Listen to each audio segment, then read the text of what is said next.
Okay बेटा, ये जो आज का टॉपिक है हमारा, तो पॉलीकार्पिक पे हम आ जाएंगे। ये हमने पढ़ा रिप्रोडक्शन एनिमल्स में मैंने अगर हम फेज की बात करेंगे सेक्सुअल रिप्रोडक्शन की, these are the phases of sexual reproduction. Number one is juvenile, second is reproductive phase, and third one is right. Then reproductive phase पे हमने किया था in case of plants, in case of animals.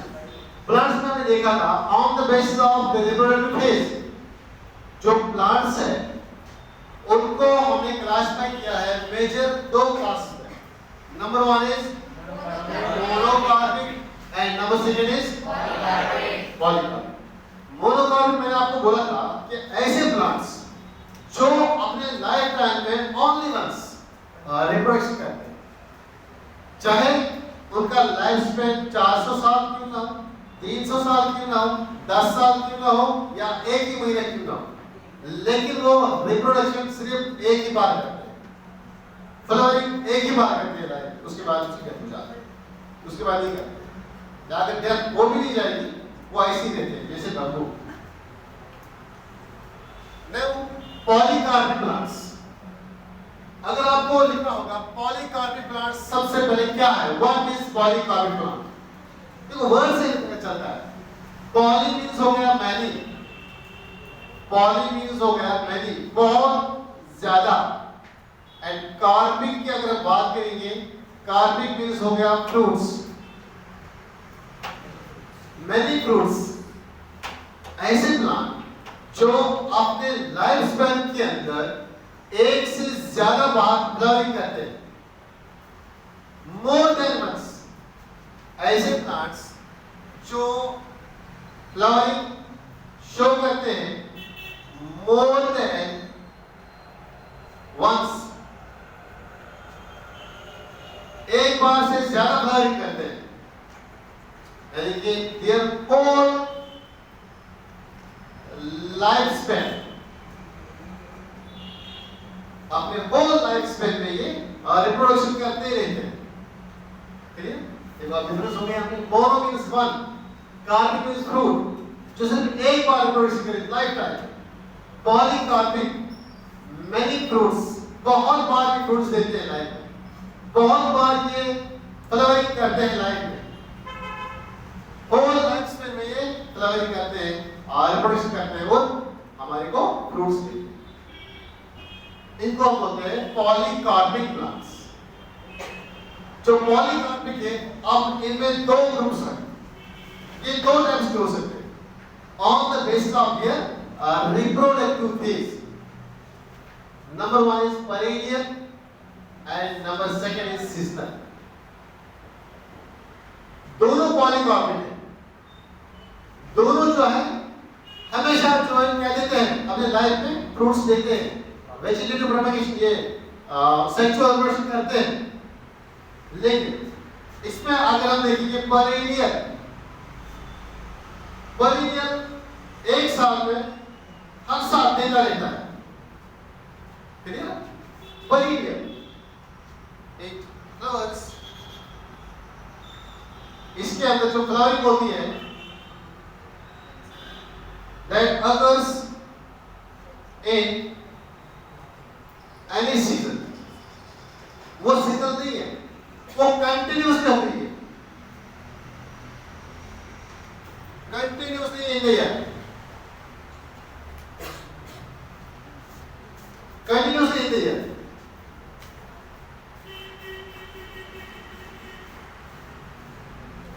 जो main example है that is the China rose.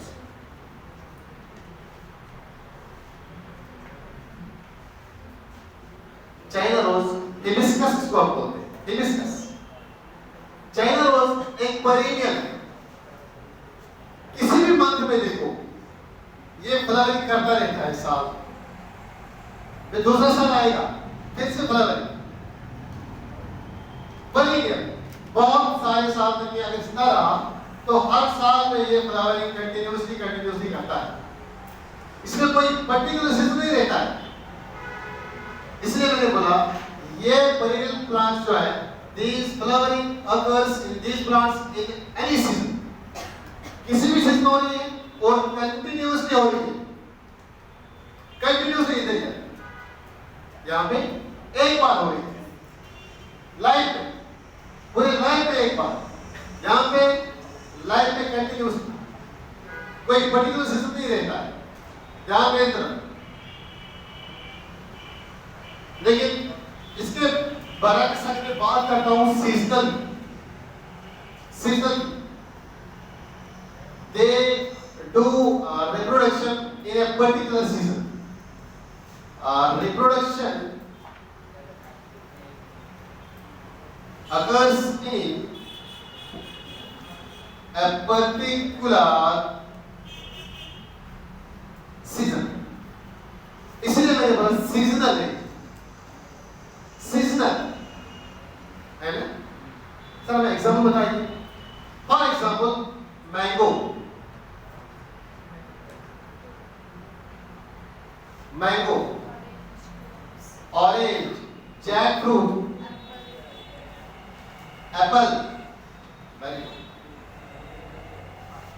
Mango जो है ये अगर 2019 के गर्मी में आते, मार्च अप्रैल मई फ्लावरिंग करते हैं, फ्लावरिंग रिप्रोडक्शन करते हैं।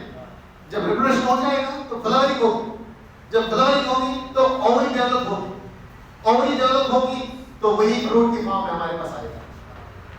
फिर हम देखोगे नेक्स्ट ईयर, अगले साल फिर गर्मी में मैंगो आते हैं, तीसरे साल फिर गर्मी में ही मैंगो आते हैं, है ना? या एप्पल, एप्पल जो है, जो इसका फ्लावरिंग का टाइम आता है अप्रैल, अप्रैल की सीजन में ये फ्लावरिंग करता है और नेक्स्ट साल अप्रैल आएगा फिर से फ्लावरिंग करेगा। अगर ये 100 साल तक जिंदा रहेगा तो after attaining the reproductive phase, जैसे ही अटेन करेगा रिप्रोडक्टिव फेज, एक पर्टिकुलर सीजन में फ्लावर निकलने वाले हैं, एक साल के, फिर दूसरे साल जिंदा रहा, फिर से ये फ्लावरिंग करेगा, तीसरे साल फिर से उसी टाइम फ्लावरिंग करेगा, है ना? सीजनल, एक पर्टिकुलर सीजन में ये सेक्सुअल रिप्रोडक्शन करता है एज कंपेयर टू परीलियम, कभी भी साल में कंटिन्यूसली, लेकिन these are the seasonal, एक पर्टिकुलर सीजन के अंदर रिप्रोडक्शन हो रही है। एग्जाम्पल दी मैंने बोला आम गर्मियों में आते हैं, हमारे पास तो गर्मी में है, नेक्स्ट साल भी गर्मी में। ये एग्जाम्पल है मैंगो, जैकफ्रूट एंड एप्पल, काफी एग्जाम्पल्स। ओके, ये प्लांट्स का हो गया हमारा रिप्रोडक्टिव फेजेस।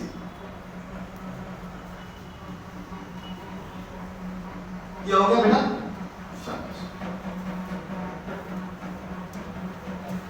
फिर हम बात करेंगे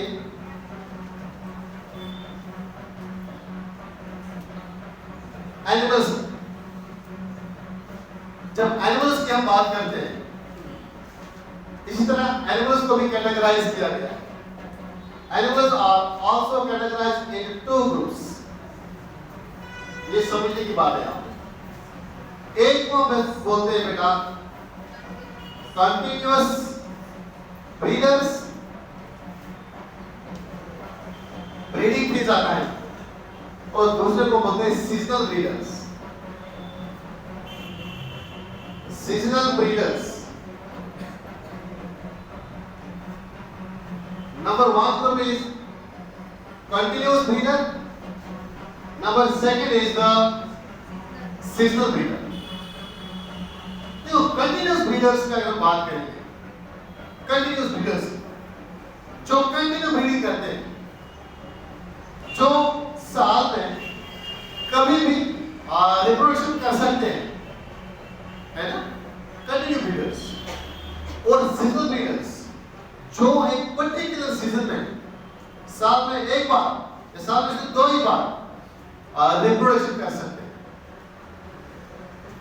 अगर मैं एनिमल्स की बात करूंगा, एनिमल्स में हम मैमल लेंगे, मैमल्स की बात करूंगा। मैमल्स के 2 ग्रुप्स किए गए, ध्यान से।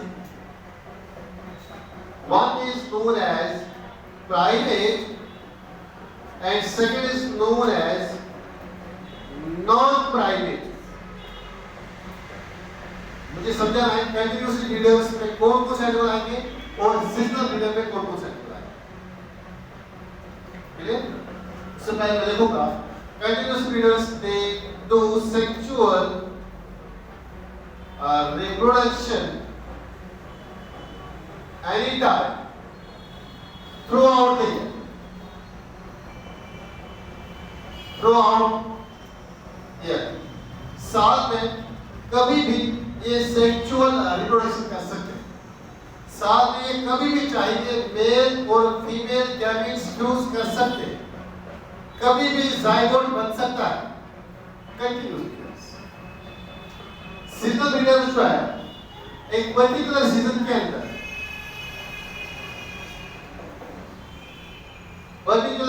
अंदर जो है वो सेक्सुअल रिप्रोडक्शन कर सकते हैं।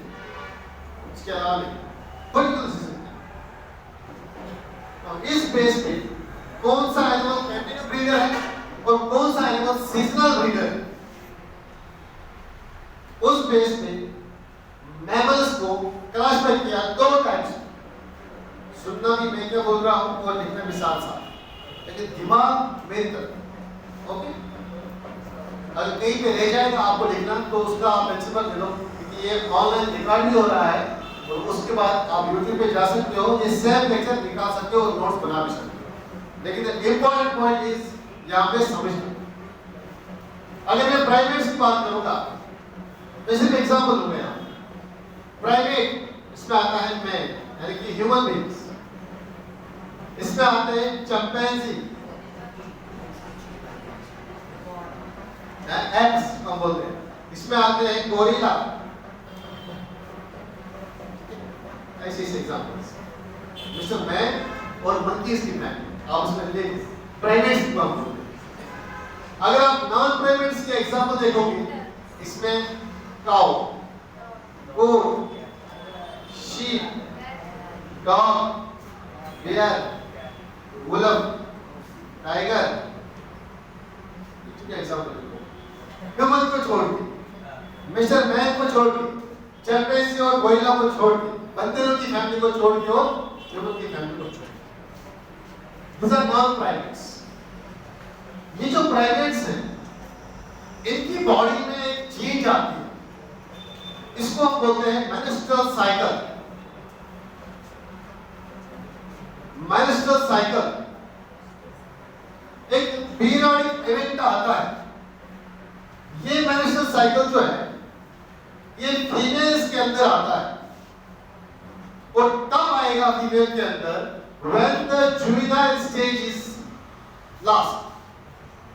जब ये juvenile stage end होगा और जैसे ही रिप्रोडक्टिव साइकिल स्टार्ट हो जाएगा, जैसे ही रिप्रोडक्टिव फेज शुरू होगा, तब जाके मैमल के प्राइमेट के अंदर एक साइकिल शुरू होता है।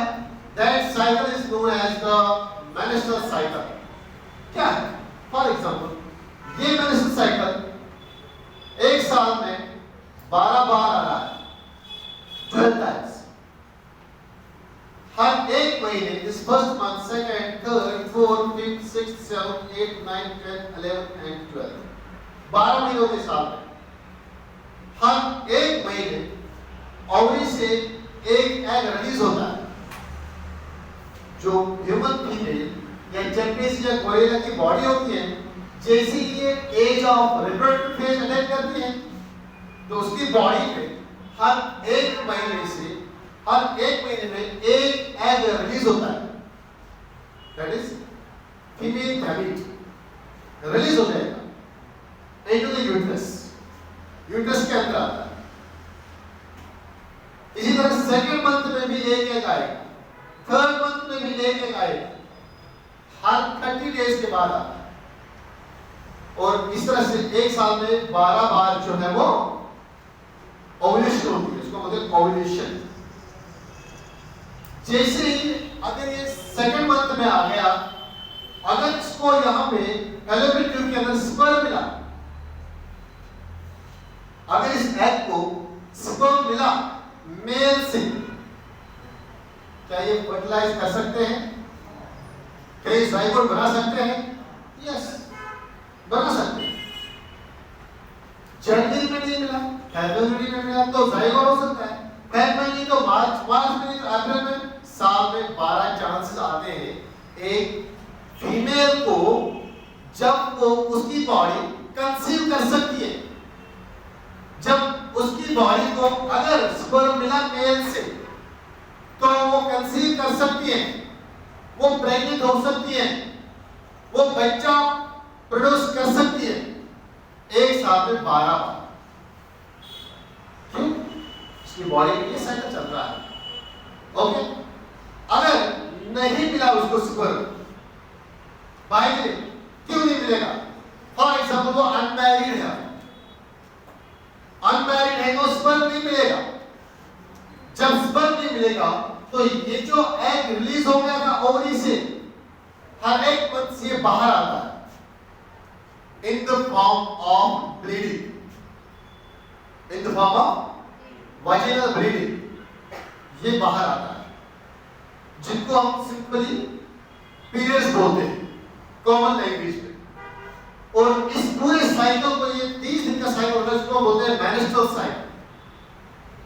अब आप मुझे बोलो, ये जो मैन चैंपियंस या गोरिल्ला है, क्या इनमें कोई ऐसा पर्टिकुलर सीजन रहता है जब ये रिप्रोड्यूस कर सकते हैं? नहीं रहता है ना। बार 12 टाइम्स एक साल में चांस मिलते हैं उसको कंसीव करने की और रिप्रोडक्शन करने की, जाइगोट बनाने की। एक साल में कोई ऐसा पर्टिकुलर सीजन नहीं है, ये जनवरी में होगा, नहीं जनवरी में बच्चे होंगे सबके घर में, या मार्च में एग निकल आएगा, फिर मार्च में एक फर्टिलाइजेशन होगी, अप्रैल मई जून जुलाई अगस्त सितंबर अक्टूबर नवंबर दिसंबर, और दिसंबर में सबके घर में बच्चे होंगे। ऐसा है क्या? नहीं है ना। किसी घर में जनवरी में फरवरी में थ्रू आउट ईयर्स में बच्चे आते हैं, है ना। अभी घर में है ना, ऐसा तो नहीं है ना। और दिसंबर आने वाला है, सबके घर में बेबीज होने वाले हैं, नहीं है ना ऐसा। क्यों? बिकॉज द मैन जो है, दिस प्राइमेट मैन जो है, दिस कंटिन्यूअसली ब्रीडर, ये कंटिन्यू ब्रीडर है। ये किसी पर्टिकुलर सिस्टम में ब्रीड नहीं कर सकता, ये किसी एक ही मौसम में सेक्सुअल रिप्रोडक्शन नहीं करता है। This continue breeder. समझ आ गया बेटा? क्लियर?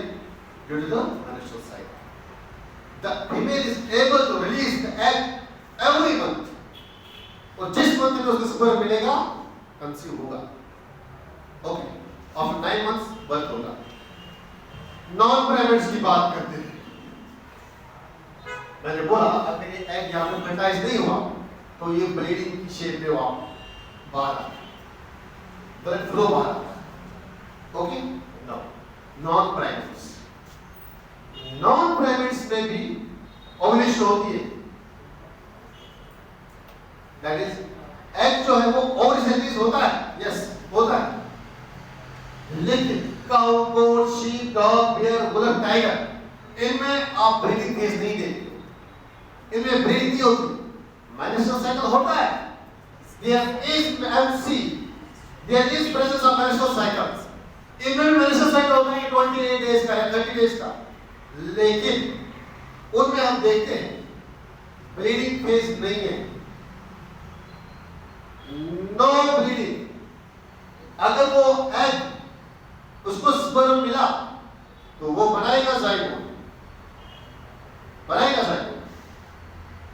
लेकिन अगर उसको ये स्पर्म नहीं मिला तो वो जाइगोट नहीं बनाएगा और एग जो है वो बाहर भी नहीं आएगा बॉडी से, ब्लीडिंग नहीं होगी एनिमल्स में, मेंस्ट्रुअल साइकिल आएगी। क्यों? ये जो एग है यहाँ पे वो एब्जॉर्ब होता है, एब्जॉर्ब बाय यूटेराइन वॉल। जो यूट्रस के अंदर वॉल्स होते हैं, उसकी साइड्स होते हैं, वो एब्जॉर्ब हो जाते हैं यहाँ पे एग। इनमें नॉन प्राइमेट्स में, इसलिए नॉन प्राइमेट्स में ब्रीडिंग फेज नहीं आता है मेंस्ट्रुअल साइकिल का, ठीक है। इसलिए को बोलते हैं नॉन प्राइमेट्स। अब ऐसा एक नॉन प्राइमेट ले लो, जिसे non primate first month, second month, third month, fourth month, fifth, sixth, seventh, eight, 9, 10, 11, 12, 12 month साल में। कुछ एनिमल्स ऐसे हैं, सॉरी मैं आपकी एक चीज गलत बोला, इनमें मेंस्ट्रुअल साइकिल जो आता है, सॉरी, उसमें ब्लीडिंग नहीं होती है, लेकिन इसकी वजह से उसको हम बोलते हैं ईस्ट्रस साइकिल। इनमें एमसी नहीं होता है, इनमें मेंस्ट्रुअल साइकिल नहीं होता है, इनमें ईस्ट्रस साइकिल होता है। क्यों? क्योंकि ब्लीडिंग नहीं हो रही है, एक बार नहीं आता है ब्लीडिंग की फॉर्म में, ब्लीडिंग की फॉर्म में, इसीलिए को हम बोलते हैं नॉन प्राइमेट्स, क्योंकि इनमें मेंस्ट्रुअल साइकिल की जगह चलता है ईस्ट्रस साइकिल। ये मान लो कोई एनिमल है, इसका ईस्ट्रस साइकिल, अगर मैं एनिमल की बात करूं तो वुल्फ एंड बियर, यार वुल्फ है, ये जो वुल्फ एंड बियर है 12 महीनों में सिर्फ एक महीना ऐसा रहता है, for example this month in case of wolf and bear, out of 12 years, 12 months, सिर्फ एक मंथ ऐसा रहता है जहां पे ओवरी से एग रिलीज होता है, जहां जिसमें ओवरी से एग रिलीज होता है। यहां पे इसको हम बोलते हैं ईस्ट्रस साइकिल में हीटिंग पीरियड। हीटिंग पीरियड में एनिमल्स में आता है, ये एनिमल्स कुछ इंडिकेशंस दिखाते हैं जिनसे पता चलता है कि इनके ओवरी से एग रिलीज हुआ है। अगर ये टाइम पे उनको स्पर्म मिला तो ये कंसीव कर सकते हैं, ये प्रेग्नेंट हो सकते हैं, female wolf and female bear. इनमें 12 महीने में सिर्फ एक बार पर्टिकुलर एक ही महीने में एग रिलीज होता है। हम बोल सकते हैं क्या ऐसा कि इनके अंदर एक साल में सिर्फ एक ईस्ट्रस साइकिल आता है, ओनली वन ईस्ट्रस साइकिल। तो जिनमें एक ईस्ट्रस साइकिल आएगा इनको हम बोलते हैं मोनोईस्ट्रस। मोनोईस्ट्रस, मोनोईस्ट्रस कौन कौन सा है? वुल्फ एंड बियर, ये मोनोईस्ट्रस है। साल में एक बार ओवरी से एग रिलीज होता है और उस टाइम पे वो कंसीव कर सकते हैं, उस टाइम पे वो फर्टिलाइज कर सकते हैं, उस टाइम पे वो रिप्रोडक्शन कर सकते हैं, sexual reproduction. Okay, now what about cow? Sir हमने काउ सुना है, ध्यान दो सर। काउ जो है ये कभी भी एक साल में 12 टाइम उसके ईस्ट्रस साइकिल आते हैं। ये काउ जो है, गाय जो है, उसमें ये महीने में भी ओवरी से एग रिलीज होता है, फर्स्ट महीने में, सेकेंड मंथ में भी, थर्ड मंथ में भी, फोर्थ में भी, फिफ्थ में भी, सिक्स्थ में भी, इस तरह से साल भर round the year, through out the year oestrus cycle चलता है। अगर मैं बात करूंगा काउ की, इसमें होल ईयर ओवरी से एग रिलीज होता है। ऐसे एनिमल्स को बोलते हैं पॉलीईस्ट्रस, याद रखो। इनको हम अपना नाम देते हैं पॉलीईस्ट्रस। एग्जांपल इज काउ, है ना? काउ में होता है ऐसा, कभी भी वो एक महीने में यानी एक साल में 12 टाइम उसके 12 ईस्ट्रस साइकिल आते हैं, 12 बार ओवरी से एग रिलीज होता है। क्लियर?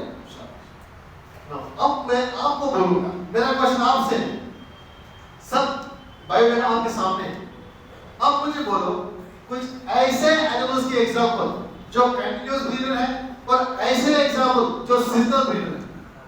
चलो बोलो, गलत से मुझे बोलो कौन से एनिमल्स कंटिन्यूअस ब्रीडर है, कौन से एनिमल्स कंटिन्यूअस ब्रीडर है? Number 1 is very good, human, हाँ, चिंपैंजी, गोरिल्ला, ये सब प्राइमेट्स, मैंने बोला प्राइमेट्स में कभी भी आ सकता है। और कोई ये सब आएगी क्या? ओनली इसमें का आएगा polyesters, the polyesters, only polyesters जिनमें साल भर रिप्रोडक्शन हो सकता है, कहीं भी किसी मंथ में भी वो कंसीव कर सकते हैं कैटलस, जैसे कि पॉलीएस्टर्स, ये इसमें आता है। मेजॉरिटी काउ, याद रखना, this is the continuous breeder. तो सीजनल ब्रीडर के एग्जांपल, सीजनल ब्रीडर के एग्जांपल इसमें आते हैं जनरली मोनोइस्टस, मोनोइस्टस, मोनोइस्टस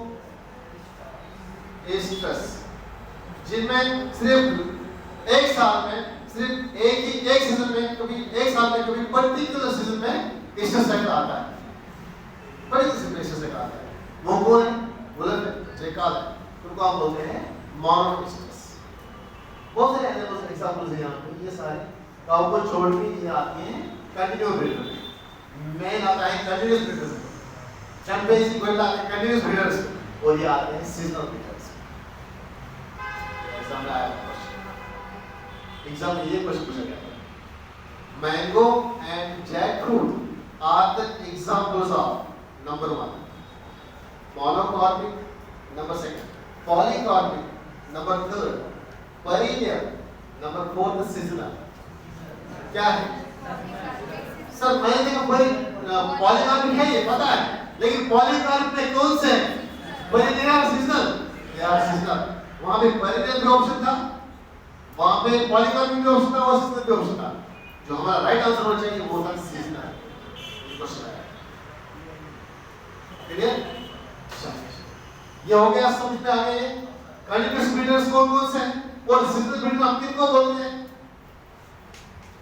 कभी भी सीजन के अंदर, साल के अंदर कभी भी बच्चा कंसीव कर सकते हैं, कभी भी रिप्रोडक्शन कर सकते हैं, और ये इनका अपना पर्टिकुलर सीजन रहता है, जिस सीजन में इनका एस्ट्रस साइकिल आता है। जैसे ही एस्ट्रस साइकिल आएगा उस टाइम उनको सिंपल मिला तो वो कंसीव कर सकते हैं। ओके, ये हो गया हमारा रिप्रोडक्टिव फेज है, जुवेनाइल का भी पढ़ा और रिप्रोडक्टिव का भी पढ़ा। लास्ट फेज क्या है? That is the senses phase. इसी को हम बोलते हैं सीनाइल फेज। सीनाइल फेज बहुत इजी है, छोटा सा है, 2-3 वर्ड्स में एंड हो जाएगा। ये हो गया बेटा?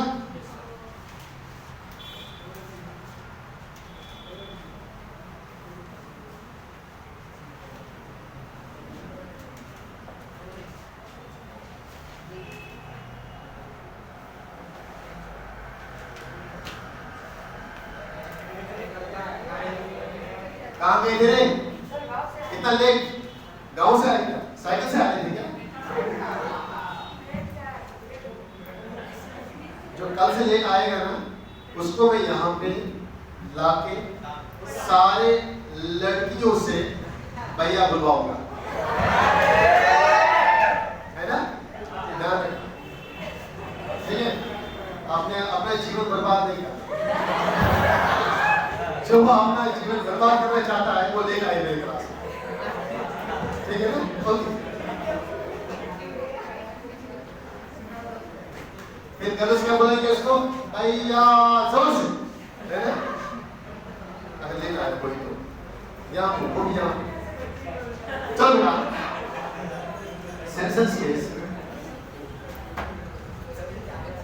नाउ अब सेंसेस केस मींस अगर कोई बंदा बहुत लाइफ जीता है, if a living thing lives along, lives for long time, पहला पॉइंट, ये sensor space that is old age का फेज उसी में आता है जिसका लाइफ स्पेन ज्यादा होगा। जाहिर सी बात, बच्चा बेचारा से जन्म लिया 2 साल के बाद उसकी डेथ होगी, क्या उसका सेंसस में आया था? क्या कोई जवानी में मरता है 30-40 इयर्स, क्या उसका सेंसस में आता है? ये उसी में आते हैं जो लिव लॉन्ग टाइम के लिए करते हैं, जो लॉन्ग ड्यूरेशन के जिंदा रहते हैं, उन्हीं में एक एज आती है, उसको हम नाम देते हैं ओल्ड एज। पॉइंट क्लियर है ना? पॉइंट क्लियर है ना? Point number second, sensor space का जो मैं बोल सकता हूं, sensor space is the end of reproductive phase. Simple सी बात, जैसे ही रिप्रोडक्टिव फेज खत्म हो जाता और नया फेज लगता है इसकी लाइफ में, that is known as the sensor space. This is the end of reproductive phase. Reproductive phase का एंड होता है सेंसर स्टेज, ओल्ड एज। क्या मैं बोल सकता हूं ये जो सेंसर स्पेस है ये बहुत प्लांट्स में भी है एज वेल एज एनिमल्स में भी आता है। It occurs in both plants as well as in animals.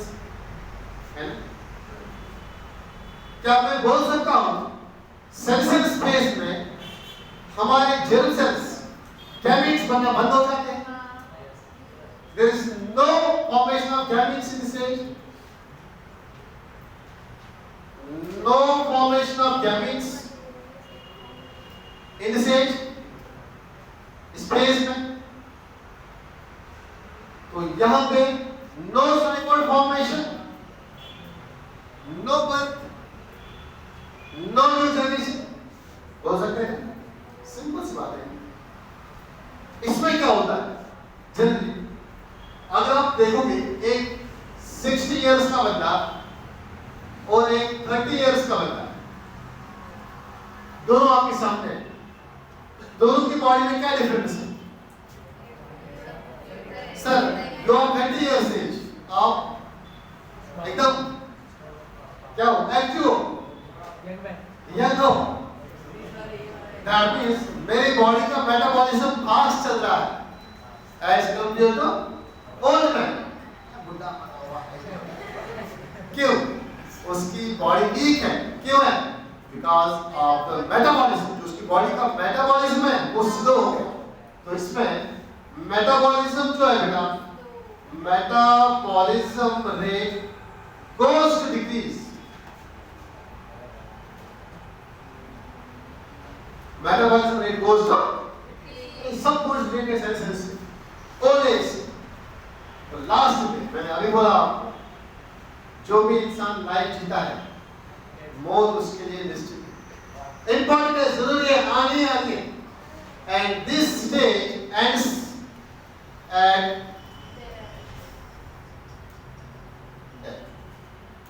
Class. उसकी लाइफ का चैप्टर क्लोज, खत्म है ना? That is the some important characteristics, some important points of sensor space. ऐसी चीज होती है सेंसर स्पेस। लिव लॉन्ग जो करेगा उसी का सेंसर स्पेस आएगा। एंड ऑफ रिप्रोडक्टिव फेज है, कोई गैमेट नहीं बनता, प्लांट्स में भी आता है, एनिमल्स में भी आता है, कोई जाइगोट नहीं बनता है, मेटाबॉलिज्म स्लो हो रहा है, लास्ट में डेथ। ओके, हमारे फेजेस एंड हो गए। Juvenile, reproductive and sensor space. ये हो गया बेटा। इंपॉर्टेंट प्रोसेस आ रही है जो हो सकता है हमारे इस चैप्टर का last topic, that is events of sexual reproduction. Sexual reproduction के कौन कौन से इवेंट्स? अभी टाइम हुआ 12:50। ठीक है, गणेश में 10 मिनट रहे, आगे 12:50 मैं आपको छोड़ूंगा 1:15 पे, और आप लोग अपने अपने घरों में जाइए। इसके बाद सर शायद आज नहीं आ सकते, सो बी पेशेंस रखो। मुझे थोड़ा सा बात कंप्लीट करने दो, उसके बाद आप जाओगे घर पे, घर खाना। पेशेंस मैं कोशिश करूंगा करते चलूंगा, ठीक है, लेकिन आप शोर नहीं करना। मैं कोशिश करूंगा सवाल आपको छोड़ने की। अगर सर आए तो मैं उस टाइम छोड़ दूंगा, वैसे नहीं आएंगे आज। आई होप बस बढ़िया हो गया बेटा।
हेलो बस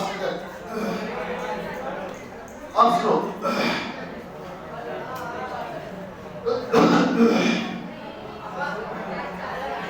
ये जो इवेंट्स हैं, अब सुनो, ये जो इवेंट्स हैं इनको जनरली बोलते हैं प्रोसेसेस।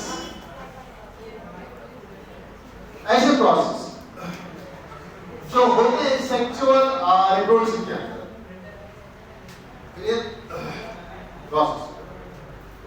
जब मैं इवेंट्स की बात करता हूं,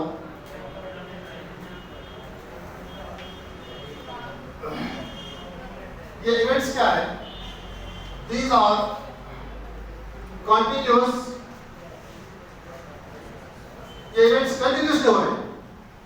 ऐसा नहीं एक जनरेशन में हुआ दूसरे में नहीं हो जाएंगे, होते हैं continuous. These are complex events, continuous हो रहे हैं, कॉम्प्लेक्स है and long lasting. Long lasting हो रहे हैं ये कॉम्प्लेक्स होते हैं कंटिन्यूस, एक जनरेशन में भी दूसरे जनरेशन में भी कुछ टाइम लेते हैं, कॉम्प्लेक्स बड़ा। तो उनमें जो पहला इवेंट है that is known as the pre fertilisation events.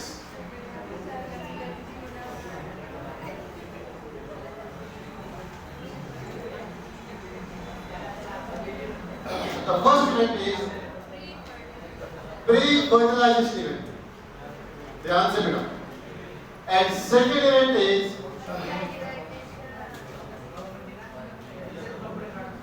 fertilization. And third is the post-fertilization. Simple हमें पता चलता है।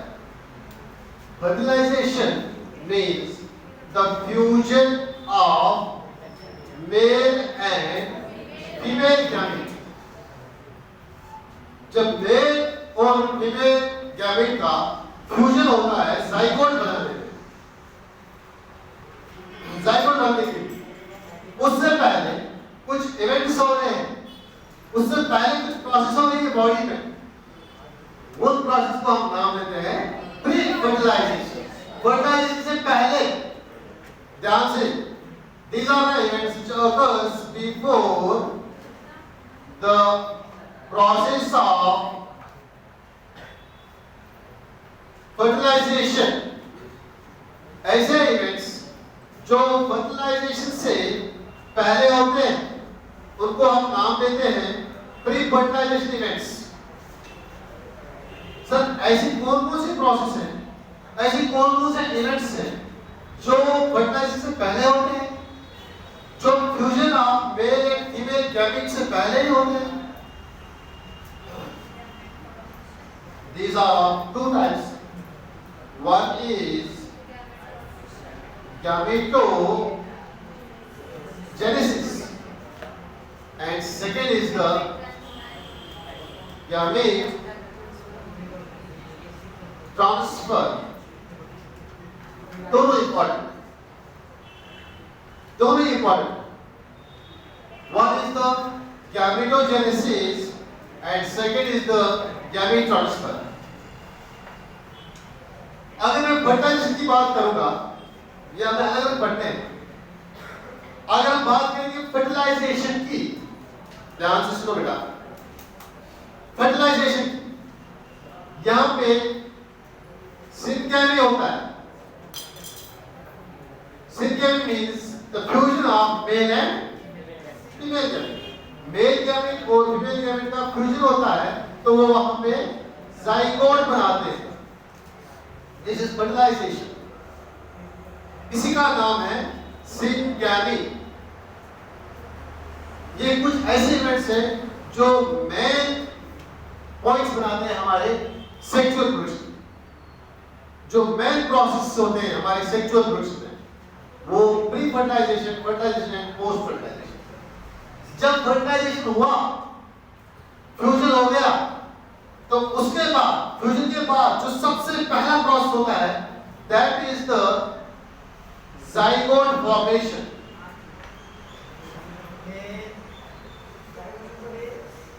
zygote formation, फ्यूजन के बाद फ्यूजन होते हुए zygote बनता है। फ्यूजन होने को हम बोलते हैं सिंगैमी। फ्यूजन होने के बाद जो रिजल्ट में आएगा that is formation of zygote. And second process, zygote बनने के बाद that is the embryogenesis.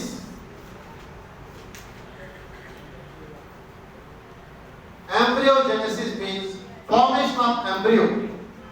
ये zygote चेंज होता है एम्ब्रियो में धीरे धीरे। तो सिंपल टेबल है, सिंपल कॉलम है जो आपको ये इवेंट्स याद रखने में बहुत हेल्पफुल है। सर इवेंट्स जो है ये कुछ प्रोसेस है जो टोटल सेक्सुअल प्रोसेस में होते हैं। Number 1 is pre fertilisation event, number 2 is fertilisation, number 3 is post fertilisation events. Pre fertilisation की बात करेंगे, बिफोर फर्टिलाइजेशन दो चीजें होती हैं, गैमेट बनते हैं, गैमेट ट्रांसफर होते हैं। फर्टिलाइजेशन की बात करते हैं, जैसे ही गैमेट ट्रांसफर हो गया, मेल गैमेट आ गया फीमेल गैमेट के बॉडी के अंदर, तो फ्यूजन होगा, फर्टिलाइजेशन होगा। जैसे ही फर्टिलाइजेशन कंप्लीट हो जाएगा, कुछ और प्रोसेस आने के हैं, that is zygote formation, zygote बनेगा एंड एम्ब्रियोजेनेसिस, एम्ब्रियो बनेगा। नंबर फर्स्ट गैमेटोजेनेसिस के बारे में। गैमेटोजेनेसिस की हम बात करेंगे। This is simply sir formation of gametes, simple formation of gametes बस। लेकिन आप लोगों को पता है जो सर गैमेट्स होते हैं, आपने आके बोला था कि गैमेट्स दो टाइप्स के होते हैं, two types of gametes. One is the male gamete and second is the female gamete. याद दोनों के प्रोसेस के बनने को हम नाम देते हैं गैमेटोजेनेसिस। लेकिन अगर यहाँ पे बात करनी है मेल गैमेट बनने की, तो बोला है मैंने स्पर्मेटोजेनेसिस एंड फीमेल गैमेट बनने को हम नाम देते हैं oogenesis। क्योंकि फीमेल गैमेट का नाम है ओ और एग। ये बनने की फीमेल का नाम, ये बनने के गैमेट का नाम है स्पर्म सेल। Okay, gametogenesis. जैसे ही गैमेट्स बने, गैमेट्स जब बनते हैं, these gametes are point number second, ये point number first था, point number second, these gametes are haploid। ये याद है। अगर haploid डिप्लॉइड का कॉन्सेप्ट आपको यहाँ पे क्लियर हो गया, तो आपके आगे वाले चैप्टर जो है mitosis, meiosis, cell division easily clear हो जाएगा। आप लोगों को ये मालूम होना चाहिए कि हैप्लॉइड किसको हम बोलते हैं। What do you mean by haploid? जो हमारी बॉडी है, हमारी बॉडी जो है, मैंने इससे पहले भी बोला, this is made up of cells। इन सेल्स को हमने दो कैटेगराइज में डिवाइड किया। One is the somatic cell, second is the germ cell or reproductive cell or gametic cell। अब जो somatic cell है, ये हमारी बॉडी बनाते हैं। इसके अंदर जब हम क्रोमोसोम्स देखते हैं, these are in 2n number, that is these are present in sets of chromosome। इसमें 23 पेयर्स क्रोमोसोम रहते हैं। अगर नंबर की बात करेंगे तो 46 नंबर। ऐसे ये क्रोमोसोम है, एक सेट, दो सेट। क्रोमोसोम जो सेट में रहता है प्रेजेंट 2n, ऐसे ऐसे 23 पेयर्स है, ऐसे ऐसे 23 पेयर्स है। अगर मैं ऐसे बताऊंगा,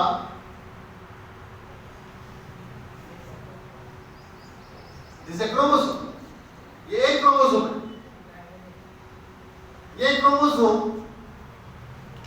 इस फॉर्म में भी हो सकता है,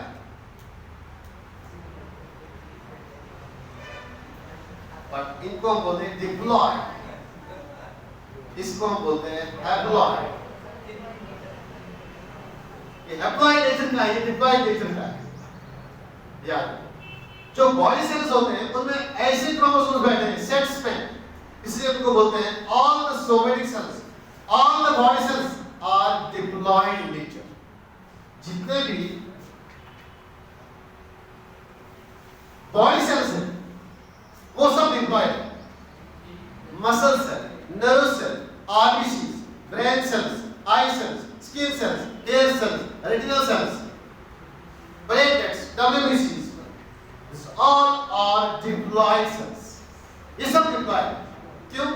क्रोमोसोम नंबर जो है 23 पेयर्स में होता है, सेट्स में रहता है, और टोटल नंबर है 46 क्रोमोसोम्स, diploid cells। अगर मैं जर्म सेल की बात करूंगा, these germ cells, अगर ये एक जर्म सेल है, जो मैंने अभी बोला, male gamete, female gamete, okay, अलग अलग गैमेट दो, इसमें सिर्फ n नंबर ऑफ क्रोमोसोम होता है, n number of chromosome means इसमें सिंगल सेट ऑफ क्रोमोसोम्स रहता है। If this is a chromosome,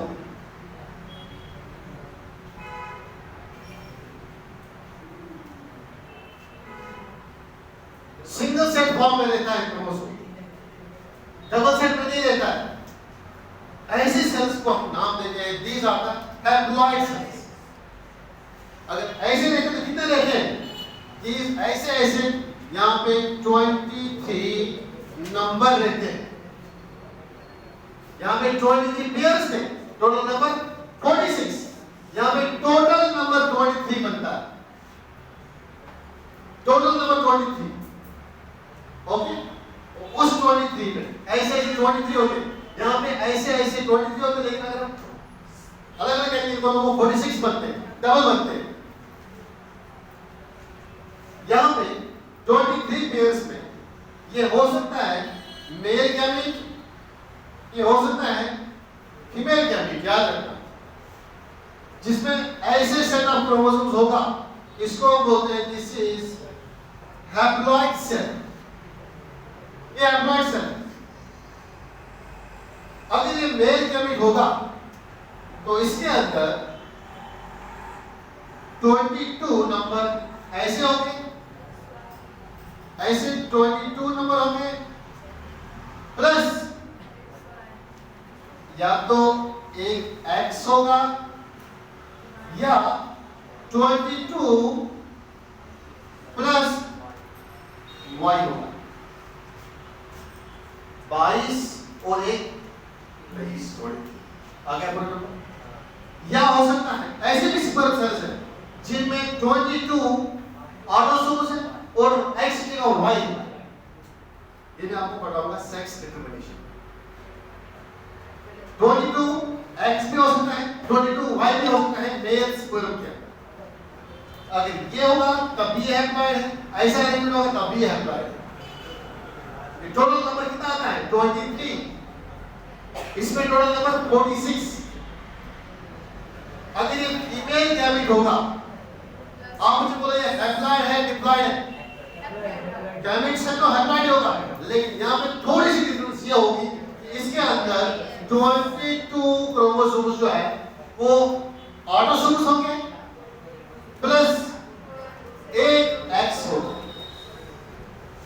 22 plus 1 हो गया 23। इसमें कोई y नहीं होता, ओनली x। इसमें दो प्रकार के सेक्स क्रोमोसोम हो सकते हैं, x भी हो सकता है, y भी हो सकता है, लेकिन दोनों एक में प्रेजेंट नहीं होते। दोनों ऐसे में एक स्पर्म में प्रेजेंट नहीं होते, अलग अलग होते हैं ऐसे स्पर्म। कुछ स्पर्म ऐसे होती है जिनमें 22 प्लस x, कुछ स्पर्म ऐसे होते हैं जिनमें 22 प्लस y, 23। क्या मैं बोल सकता हूं this is haploid cell, this is haploid cell? Yes. एक इंपॉर्टेंट चीज समझने की यहां पे, जब जाइगोट बनता है, जब गैमेट्स बनते हैं, तो उनमें एक डिवीजन होती है, उसको हम बोलते हैं reductional division. These gametes are formed by reductional division.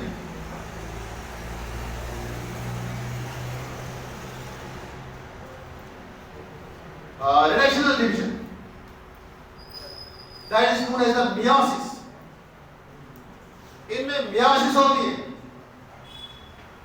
जब meiosis होगी तो वो क्रोमोसोम नंबर ऑफ कर देगा। यहां पे आ गया half chromosome number, yes.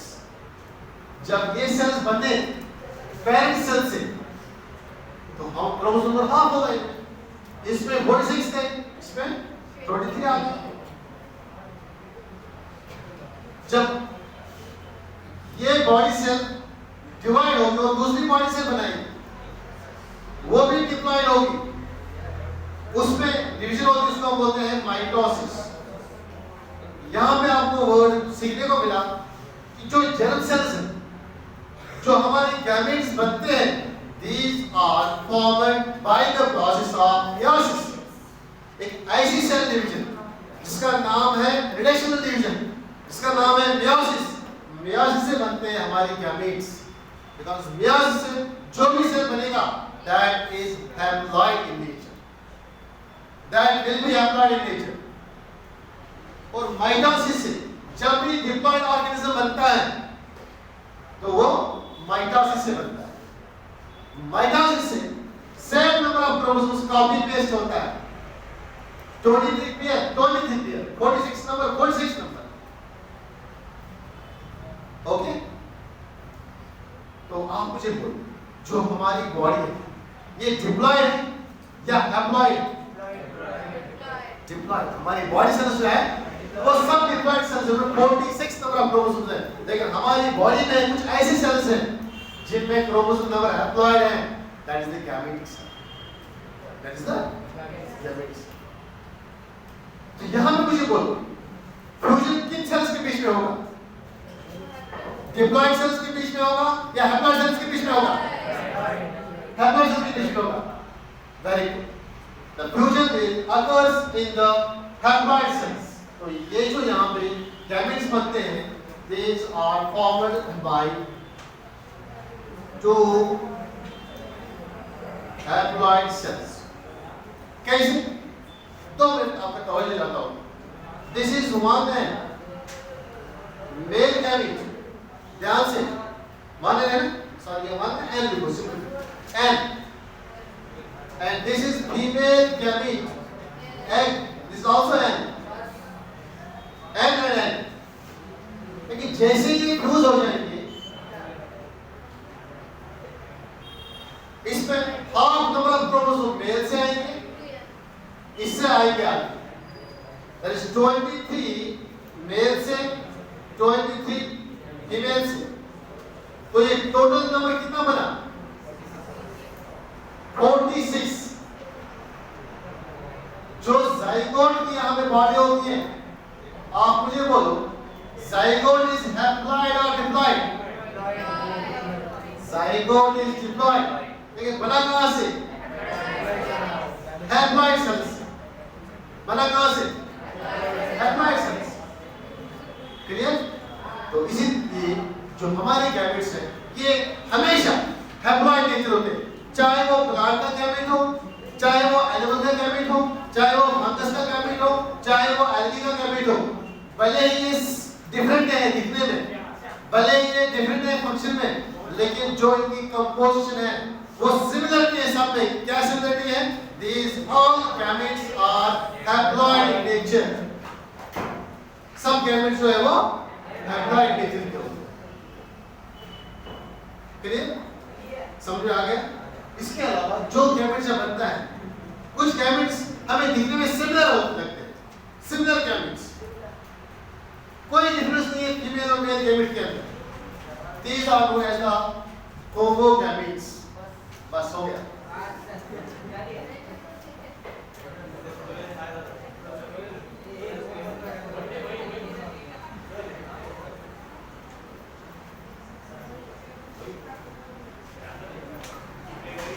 Homogamete and heterogamete।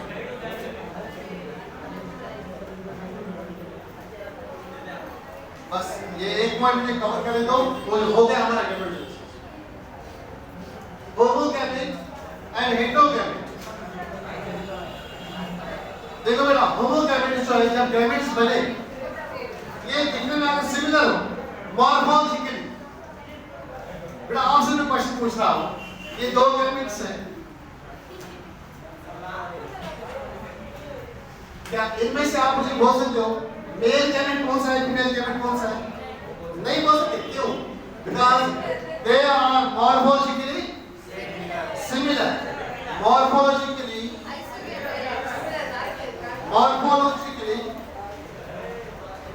Similar, that's why इनका दूसरा नाम ये है आइसोगैमेट। आइसोगैमेट, सिमिलर अपीयरेंस, पर अंदर जो है कॉन्स्टिट्यूएंट्स अलग अलग होंगे। इसके अंदर मेल जेनेटिक मटेरियल होगा, इसके अंदर फीमेल जेनेटिक मटेरियल होगा। दिखने में सिमिलर है लेकिन अंदर जो है वो डिफरेंट है कुछ। ऐसे गैमेट्स जो है वो प्रेजेंट है क्लेडोफोरा। ये बिना एग्जांपल याद रखना है, सब पूछा गया था एक बार। क्लेडोफोरा जो है एक एल्गी है, जिससे एल्गी, इसके अंदर जो मेल गैमेट्स और फीमेल गैमेट्स होते हैं वो दिखने में सिमिलर लगते हैं, कोई डिफरेंस नहीं है। लेकिन जब मुझे पता चलता है this is male gamete and this is the female gamete, तब मैं डिफरेंशिएट कर सकता हूं, वरना ऐसे नहीं। Clear? Example is Cladophora algae एक है, इसमें गैमेट्स जो है वो सिमिलर होते हैं। मैं बात करूंगा हेटेरोगैमेट्स। हेटेरोगैमेट्स डिफरेंट एपिडेंट्स जो मॉर्फोलॉजिकली डिफरेंट होंगे। इसमें मेल जनरली हम बात करते हैं, जो मेल गैमेट है वो छोटा होता है और फीमेल गैमेट जो है वो बड़ा होता है साइज में। मैंने बोला जो छोटा है that is the male gamete, बेटा बातें नहीं, और जो फीमेल गैमेट है that is larger in size. फिर मैं आपसे भी क्वेश्चन पूछता हूँ, व्हाइट मास्क पहनने वाला बंदा जो बिल्कुल स्पीकर के सीधे नीचे बैठा है, आप मुझे बोलो इन दो में से छोटा वाला गैमेट कौन सा है और बड़े साइज का गैमेट कौन सा है? मेल कौन सा है, फीमेल कौन सा है? हाँ समझ, जोर से बोलो। सर इससे बोला ये मेल गैमेट है और ये सही बोला ना, वेरी गुड। इसका मतलब ये जो मॉर्फोलॉजिकली है, ये तालियां नहीं आ रही इसके लिए, पर मेरे लिए कुछ नहीं, तो मेरे लिए एक्चुअली ऐड में तालियां। मॉर्फोलॉजिकली डिफरेंट होंगे, दिखने में डिफरेंट होंगे। सर क्या डिफरेंस होगी? One is smaller in size and other is larger in size. Most animals में जो स्मॉलर साइज का होता है इसको हम बोलते हैं स्पर्म सेल, और जो लार्जर साइज होता है इसको हम बोलते हैं एग और ओव। क्वेश्चन है आपसे, एग एंड ओव इज द एग्जांपल ऑफ आइसोगैमेट और हेटेरोगैमेट? Isogamy or heterogamy? Heterogamy. These heterogametes are present in larger and complex animals. Humans. तो प्लांट्स में हम ये गैमेट की जगह हम पॉलन ग्रैंड भी यूज कर सकते हैं। ओव्यूल में यूज कर सकते हैं। Ovule is the female gamete, pollen grain is the male gamete. Different species में हम डिफरेंट नाम दे सकते हैं गैमेट्स को। ह्यूमंस के अंदर बोल सकते हैं स्पर्म सेल, एग सेल, ओम सेल, है ना? तो इस तरह से नाम अगर डिफरेंट होंगे, अगर स्पीशीज डिफरेंट होगा, लेकिन कंपोजिशन की सिमिलर होती है। All haploids, all gametes are haploids, all gametes are. और जब दो हैप्लॉइड गैमेट मिलते हैं तो zygote formation is diploid. Okay,